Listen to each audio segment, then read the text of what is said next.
नमस्कार दर्शक बंधु मार्च 2023 साले जखन सेंसेक्स बा शेयर बाजारे अनेकटा पड़े गेछिलो प्राय 57,000 काछाकाछि सेंसेक्स चले एसेछिलो सेई समय आमी एकटी भिडियो पाब्लिश करेछिलाम एई चैनेलेई भिडियो पाब्लिश करे सेखाने अनेक किछु जुक्ति एबं अनेक किछु लजिक दिये बोलेछिलाम जे आगामी एक बछरेर मध्ये मार्केट किन्तु घुरते चलेछे एबं सेई मार्च 2023 ए जारा बिनियोग करबे माने बिनियोगेर जोन्नो कतटा अट्रैक्टिव छिलो सेई समय जे बिनियोग करले एक बछरेर मध्ये बेश भालो रेजाल्ट पाওয়া যাবে সেই ভিডিও আপনারা এখানে দেখতে পাচ্ছেন এবং এই ভিডিও দেখা হয়ে যাওয়ার পরে আপনি আমাদের চ্যানেল থেকে চেক করে নিতে পারেন কারণ অনেক লজিক অনেক কিছু দিয়ে সেখানে আমি বুঝিয়েছিলাম এবং এক বছরও হয়নি আজকেই দেখুন সেন্সেক্স কিন্তু 70,000 এর কাছাকাছি 70,000 ছুঁয়েও ফেলেছে এবং মার্কেট কিন্তু অসাধারণ পারফর্ম করছে। তো এই অবস্থায় এখন প্রশ্ন হলো যে আগামী দিনে কি হতে চলেছে, আগামী দিনে মার্কেট শেয়ার বাজার কেমন পারফর্ম করতে চলেছে, তাহলে আগামী দিনের জন্য মানে এখন কি শেয়ার বাজারে বিনিয়োগ করা যেতে পারে কি পারে না, বিনিয়োগ করলে কতটা লাভজনক হতে পারে এবং কোন কোন শেয়ার বা কোন জাতীয় সেগমেন্টে বিনিয়োগ করলে আগামী দিনে প্রফিট হতে পারে সেই সমস্ত বিষয় আমরা আজকের এই ভিডিওতে আলোচনা করব। তার মানে বুঝতেই পারছেন মনোযোগ সহকারে ভিডিওটি দেখলে কিন্তু অনেক নতুন জিনিস শিখতে চলেছেন এবং অনেক প্রফিটেবল পরামর্শ পেতে চলেছেন।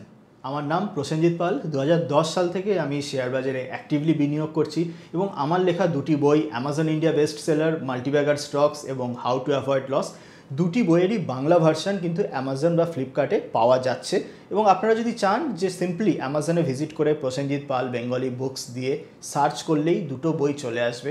এখনও পর্যন্ত পাঠক বন্ধুরা দারুণ রিভিউ পেয়েছি মানে দুটি বইয়েরই। আপনারা যদি চান আপনারাও দুটি বই কিন্তু পড়ে দেখতে পারেন। সবথেকে কম বিনিয়োগে অনেক কিছু ইনসাইটস পাওয়ার জন্য কিন্তু বইয়ের থেকে বেটার কোনো অপশান হয় না।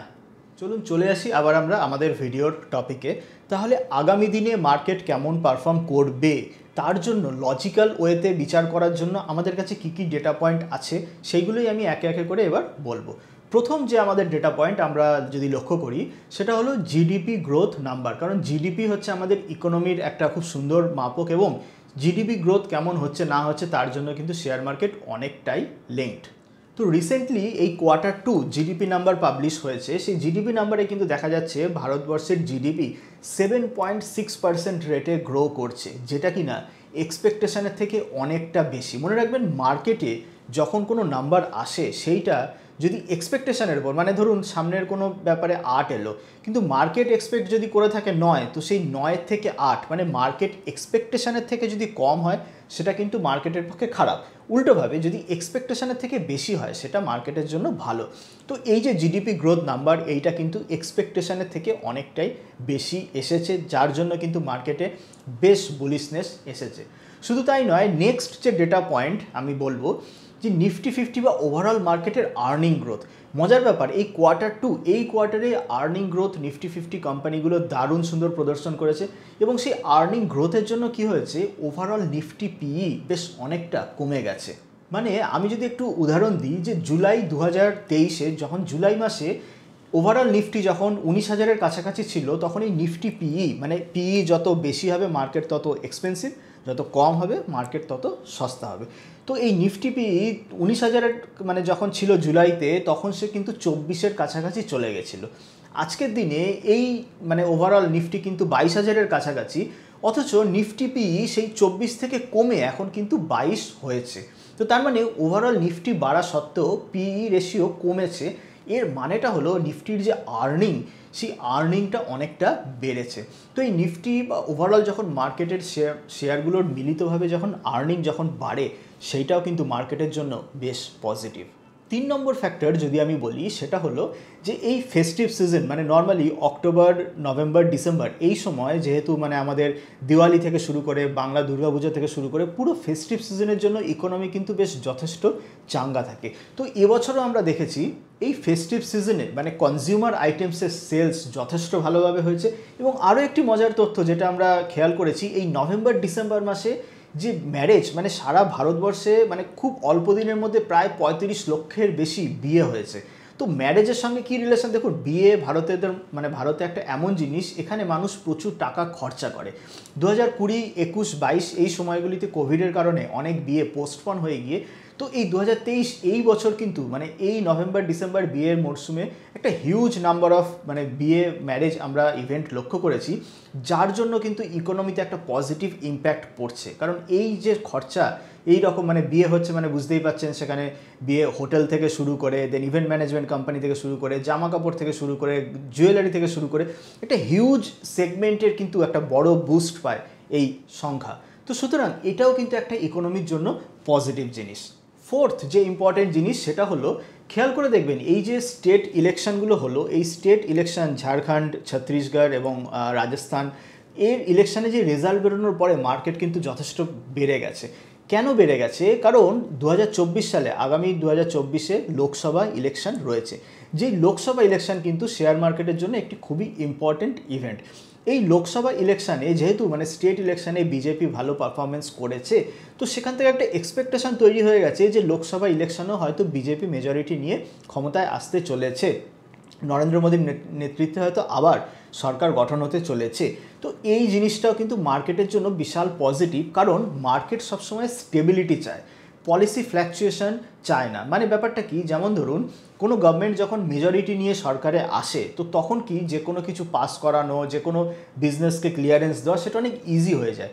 যদি সরকারের মেজরিটি না থাকে তখন কিন্তু কি হয়, মেজরিটি না থাকার ফলে অপোজিশনের কারণে কিন্তু মানে যে কোনো বিল পাস থেকে শুরু করে যে কোনো স্টেপ বা যে কোনো রুল কিন্তু অনেক কঠিন হয়ে পড়ে।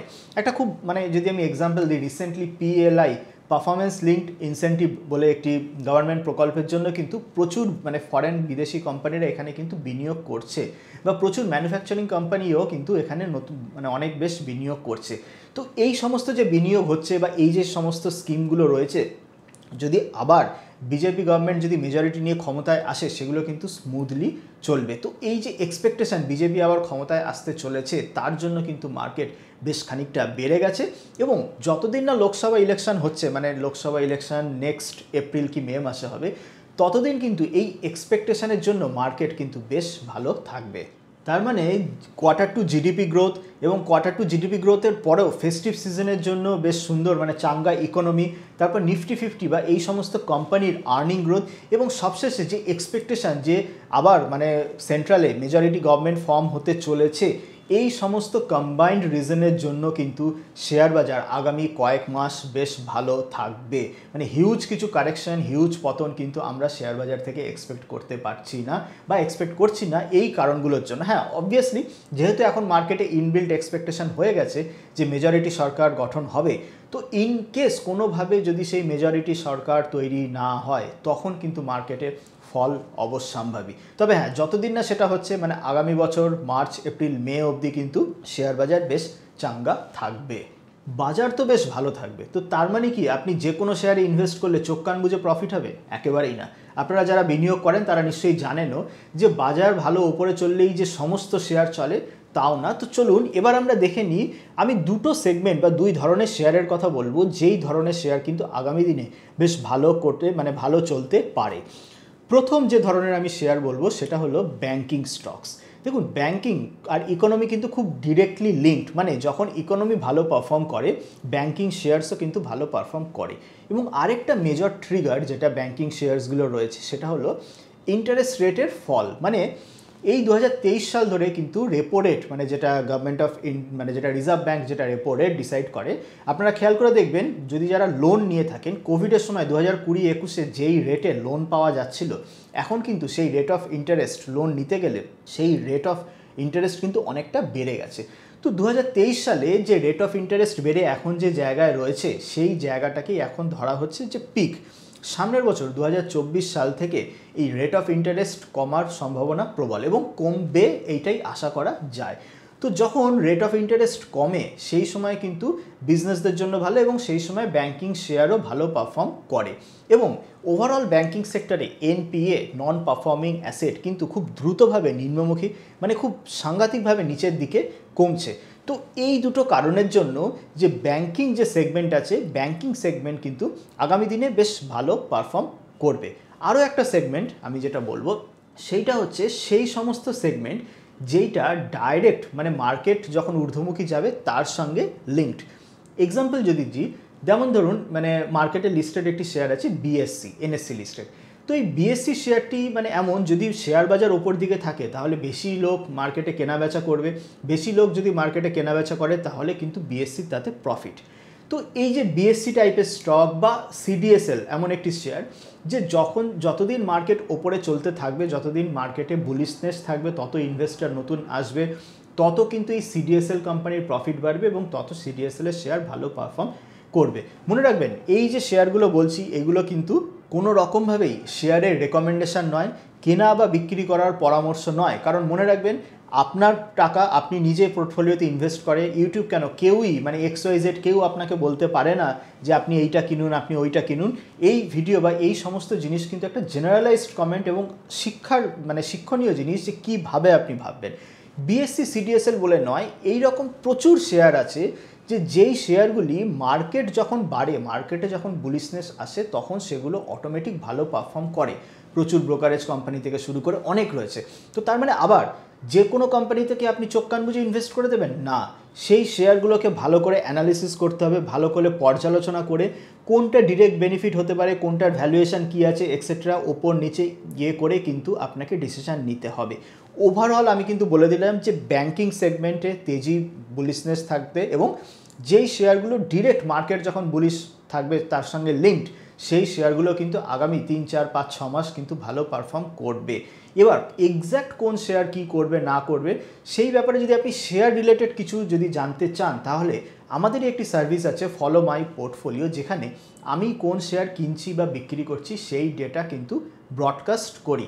মনে রাখবেন সেখানেও আমরা কিন্তু আমি ডিটেলড আপনাকে বলবো না যে আপনি এইটা কিনুন, আপনি এইটা বিক্রি করুন, আমি বলতে পারি না। আমি কেন, কেউ সেগুলো বলতে পারে না। আমি খালি ব্রডকাস্ট করি যে আমি কি কিনছি বা আমি কোনটা বিক্রি করলাম। তো যদি আপনারা ইন্টারেস্টেড থাকেন তাহলে এইখানে লিঙ্ক রয়েছে, আপনি এই লিঙ্কে ক্লিক করে ডিটেলস দেখে নিতে পারবেন। ফলো মাই পোর্টফোলিও একটি অ্যানুয়াল, অবভিয়াসলি ফ্রি সার্ভিস নয়, অ্যানুয়াল চার্জের জন্য চার্জ দিয়ে এই সার্ভিসটি আপনি অ্যাভেল করতে পারেন। এবং এই সার্ভিসটিরও কিন্তু বিগত কয়েক বছরের পারফরমেন্স যথেষ্ট ভালো। যারা এক্সিস্টিং ইউজার তারা কিন্তু তাদের থেকেও যথেষ্ট ভালো ফিডব্যাক আমি পাচ্ছি। যদি আপনি কোনো পেড সার্ভিস অ্যাভেল করতে না পারেন বা নিজেরও এনাফ টাইম নেই যে কোনো শেয়ার রিসার্চ করবেন অ্যান্ড ডিটেলস সলভ করবেন, তাহলেও অপশান আছে। যদি মার্কেট আগামী দিনে তেজি থাকে তার থেকে বেনিফিট পাওয়ার জন্য নিফটি 20 বা নিফটি 50 ETF খুব ভালো অপশান আছে। আমারই চ্যানেলের ভিডিও অলরেডি আছে, আপনি প্রসেনজিৎ পাল নিফটি 50 ETF এটা দিয়ে যদি সার্চ করেন তো তাহলে পেয়ে যাবেন কি করে মার্কেট ভালো থাকলে চোখ কান বুঝে আপনিও প্রফিট করতে পারবেন, সেই নিয়ে কিন্তু বলা আছে। এবং হ্যাঁ, এই ভিডিওগুলো আগামী সময়ে পাওয়ার জন্য এই চ্যানেলটিকে সাবস্ক্রাইব করে রাখুন, তাহলে এই সমস্ত ভিডিওগুলো কিন্তু আপনার পেতে সুবিধা হবে। আপনি আপনার মতামত জানাবেন যে আগামী দিনে মার্কেট কেমন থাকতে পারে বা কেমন চলতে পারে এবং আপনার ফেভারিট শেয়ার কি, সেগুলো নিয়ে আপনি কমেন্ট সেকশানে জানাতেই পারেন। আপনার যদি কোনো মতামত থাকে যে আগামী দিনে কী ধরনের ভিডিও চান সেগুলোও দিতে পারেন। এবং হ্যাঁ, ভিডিও থেকে নতুন কিছু যদি শেখেন তাহলে ভিডিওটি লাইক করে বন্ধুদের মধ্যে শেয়ার করুন। আজকের মতো এই পর্যন্তই, দেখা হবে অন্য কোনো দিন অন্য কোনো ভিডিও নিয়ে। ততদিন হ্যাপি ইনভেস্টিং।